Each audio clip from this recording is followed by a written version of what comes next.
revisão Enem, uma questão de cálculo estequiométrico. É praticamente impossível uma prova Enem sem uma linda questão de cálculo estequiométrico. E geralmente uma questão envolvendo mais de um caso especial de cálculo estequiométrico, envolvendo rendimento, pureza, reagente em excesso, equações sucessivas, gás fora da CNTP. Essa questão que nós vamos resolver aqui agora, ela envolve 3 casos especiais: equações sucessivas, pureza e rendimento. Essas questões são sempre consideradas as questões mais exigentes da prova. O aluno que acerta, logicamente, as questões fáceis e médias, e acerta também uma questão difícil, ele vai lá para frente. A sua nota vai ficar bem alta, bem diferenciada. Então vamos lá. A partir de um minério denominado galena, rico em sulfeto de chumbo 2, PbS, pode-se obter o metal chumbo em escala industrial, por meio das reações representadas pelas equações de oxirredução a seguir, cujos coeficientes estequiométricos encontram-se já ajustados.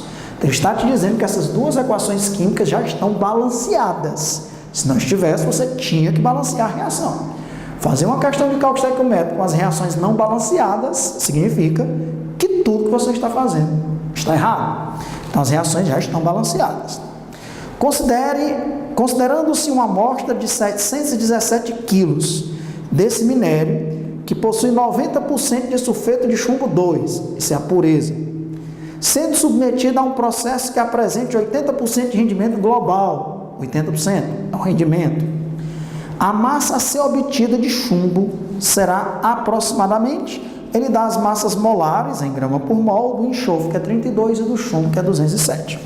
Primeiro passo: quando você pega uma questão de cálculo estequiométrico com 2 ou mais equações, a gente chama isso de equações sucessivas.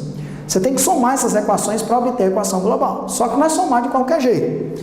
Você tem que identificar a substância que é produzida na primeira reação e consumida na segunda, que no caso aí é o PbO, óxido de chumbo 2. O PbO, ele é produzido na primeira reação e é consumido na segunda. Por coincidência, está sendo produzido 1 mol e está sendo consumido também 1 mol. Se aqui fosse 2 mols e aqui só 1, eu não poderia deixar assim. Como é que produz 2 mols de PbO na primeira reação e só consome 1 mol de PbO na segunda? Não pode. Ou então o contrário, produz 1 mol e consome 2. Não pode. Então, se aqui fosse um 2 e aqui 1, eu tinha que multiplicar a segunda reação por 2. Todos os participantes iriam ser multiplicados por 2, aí sim eu poderia somar as 2 reações, porque obrigatoriamente, escute o que eu vou dizer, a substância que é produzida na primeira reação, ela tem que ser integralmente consumida na segunda. Se tivesse 3 reações, aí iria produzir uma substância na segunda, que iria ser consumida na terceira. É sempre assim, produz na primeira reação para ser consumida integralmente na segunda. Produz na segunda reação para ser consumido integralmente na terceira. Se tivesse 4, produz na terceira reação para ser consumido integralmente na quarta reação. Ok? E essas quantidades têm que ser iguais. O que é produzido tem que ser totalmente consumido. Então você poderia multiplicar, se tivesse 3 equações, aquelas equações pelos números que fossem necessários, de forma que você possa cancelar substâncias comuns. Aqui não precisou, porque foi produzido 1 mol de PbO e foi consumido 1 mol de PbO. E as outras substâncias, não interessa.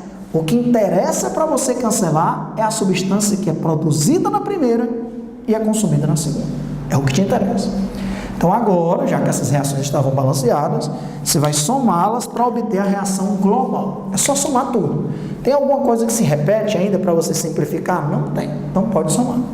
Fica PbS, sulfeto de chumbo 2, mais 3 meios de O2, mais CO, dando chumbo, mais SO2, mais CO2. Se as 2 reações estavam balanceadas, a reação que você obtém já está balanceada. Sempre que eu vou resolver uma questão de cálculo estequiométrico, eu destaco a primeira linha abaixo da equação, que é a linha onde eu vou colocar as massas molares. E a segunda linha, eu vou colocar as informações que ele me dá, certo? Qual foi a primeira informação que ele me deu? Ele diz que tem 717 quilos de sulfeto de chumbo 2, que é o PBS. Só que tem um detalhe, 717 quilos de sulfeto de chumbo 2, mas essa amostra só tem 90% de pureza. Então, eu não posso colocar aqui 717 quilos. Está errado. Eu primeiro tenho que calcular quanto é 90% de 717 quilos, que é a massa pura do sulfeto de chumbo. No cálculo estequiométrico, você não pode trabalhar com a amostra, porque na amostra tem impurezas. Você tem que trabalhar com a parte pura. Então, eu sempre resolvo uma questão de cálculo estequiométrico de forma muito detalhada, passo a passo. Primeiro passo, nós vamos encontrar a massa de PBS, considerando 90% de pureza da amostra, ok? Então ele diz, ó, que tem 717 quilos. Só que esses 717 quilos é o que eu chamo de amostra. Na amostra tem a parte pura e a impura, que vale 100%. Eu não vou trabalhar com esses 717 quilos, eu quero saber quantos quilos vai corresponder à parte pura. Sabendo que a parte pura vale quantos por cento mesmo? 90%. Então, vou calcular quanto é 90% de 717. Multiplicando em cruz, esse x vai ser 717 vezes 90, dividido por 100. Eu estou calculando 90% de 717, eu já fiz aqui, dá 645,3 quilos de PBS. Isso aqui é a parte pura. A parte pura no cálculo estequiométrico é a parte que reage. Então, temos que trabalhar com a parte pura, com a parte que reage. Então, ó, eu não vou colocar aqui 717 quilos. Eu vou colocar 645,3 quilos de PBS. No cálculo estequiométrico, ele dá uma coisa e pede outra. Ele já deu uma coisa. Qual foi? A massa de PBS. O que é que ele pede? Ele pergunta, sendo submetido a um processo que tem um rendimento de 80%, vamos anotar aqui para não esquecer, ó. Depois a gente trabalha com esse rendimento, o rendimento é de 80%, aí ele pergunta, a massa a ser obtida de chumbo, ele dá uma coisa, pede outra. Quantos quilos?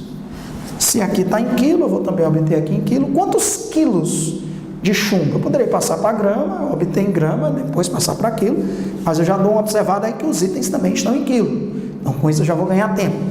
Quantos quilos de chumbo vão ser produzidos a partir de 645,3 quilos de PBS? Ok? Para isso ele deu as massas molares. Então, pronto, eu já sei o que ele deu e o que ele pediu. Se aqui é massa, lá em cima também eu tenho que preencher com massa. Já está balanceada, né? É 1 mol de chumbo. Quanto é a massa molar do chumbo? 207 gramas. 1 mol de PBS, que é 207 mais 32, né?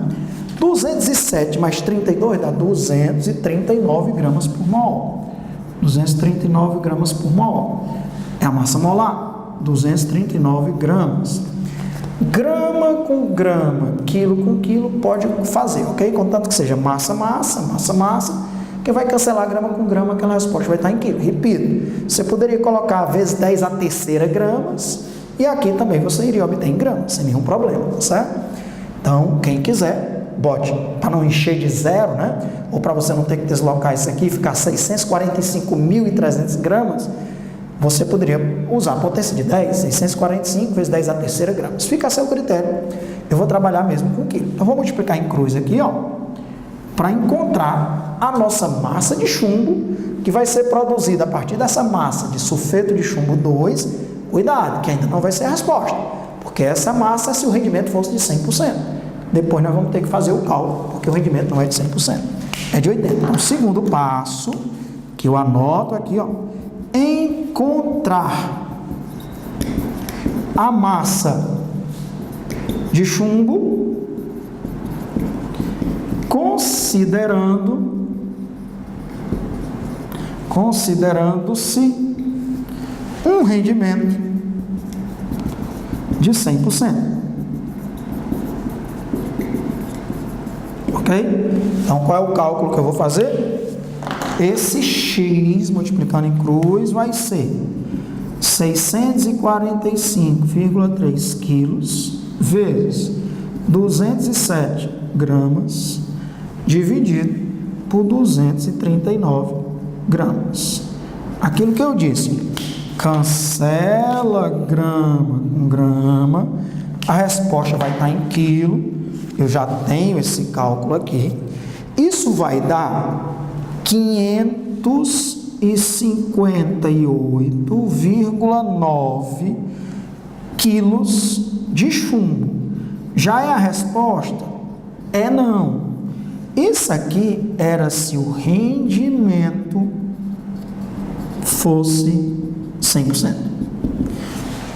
Isso era a quantidade que seria produzida de chumbo se o rendimento fosse de 100%. Olha o item B. Olha quanto é que tem aí no item B. 559. 559 para o aluno marcar o item B, achar que isso é a resposta. E que pena, erraria a questão. Olha aí, eles não escolhem os itens aleatoriamente. O cara resolve a questão, coloca 559 no item B, para o apressadinho marcar, não sabe o que está fazendo, a questão não terminou, porque ele deixou claro que o rendimento não é de 100%, é de 80%. Você espera obter isso, mas vai obter apenas 80% disso aí, porque o rendimento não é de 100%. É muito comum no cálculo estequiométrico as reações ocorrerem com rendimento menor do que 100%. Terceiro e último passo: encontrar a massa de chumbo com um rendimento de 80%. E aí será a resposta. Que questão linda! É assim que cai no Enem. Não é só aquelas molezinhas de cálculo estequiométrico que até uma criança faz, não. Né? Ok? Então eu vou dizer, 558,9 quilos de chumbo se o rendimento fosse 100%. É o que a gente chama de quantidade teórica. Seria produzido teoricamente, é a quantidade teórica, seria produzido teoricamente isso aí se o rendimento fosse de 100. Qual é a massa? Quantos quilos de chumbo realmente vão ser produzidos, que é a quantidade real, já que o rendimento é de apenas 80%. Nós vamos calcular 80% de 558,9. Esse Y vai ser 558,9. Vamos botar a unidade, quilos, vezes 80, dividido por 100. Eu fiz o cálculo, dá 447,12 quilos de chumbo. Essa é a quantidade real, considerando um rendimento que não é de 100%. Qual é o item que tem 447,12? Letra C. De casa, tem aí aproximadamente, né? Ele falou no item aproximadamente, 447 quilos de chumbo. Revise essa questão. Equações sucessivas, duas ou mais equações em um cálculo estequiométrico. Transforme em uma só. Se for necessário, multiplique as equações pelos números que forem precisos. Né? Segundo passo, não trabalhe com a amostra, trabalhe com a parte pura. Essa quantidade que você obteve é a quantidade teórica, o rendimento não era de 100%, é de 80%. Então, está aí uma questão envolvendo equações sucessivas, pureza e rendimento, letra C de casa. Mais uma questão linda e certeza que estará presente na nossa prova Enem.